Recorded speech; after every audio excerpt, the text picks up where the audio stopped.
மேற்கா industries Cholasiramani. இப்போ நம்ம எங்கே இருக்குது பார்த்தீங்கன்னா, மதுரைக்கு பக்கத்தில் உசிலம்பட்டி என்ற இடத்துல இருக்கிறோம். ஜெயபாண்டி என்ற கஸ்டமர் வந்து சோலார் ஃபுல் செட் வாங்கியிருக்காங்க. 6 பேனலு.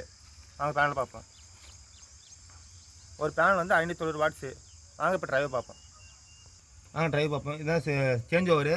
ஏசி டிசிக்கு வச்சுருக்கிறோம். இப்போ வந்து டிசி மட்டும் கனெக்ட் பண்ணியிருக்கோம். அங்கே சேஞ்ச் ஓவர் ரன் பண்ணுவோம்.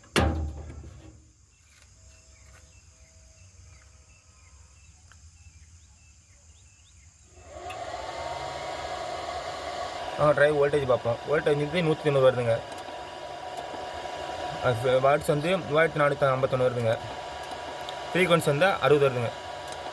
வாங்க இப்போ நம்ம போரோட டீட்டெயில்ஸ் பார்ப்போம். இதாங்க போர் 550 அடி போர் வெட்டிருக்காங்க. இப்போ நம்ம வந்து 450 அடி இறக்கியிருக்கோம். 1.5 ஓஸு. வாங்க நம்ம தண்ணியோட டெலிவரி பார்ப்போம். நாங்கள் 1.5 ஓஸு போட்டிருக்குங்க. 1.5 டெலிவரி பார்ப்போம்.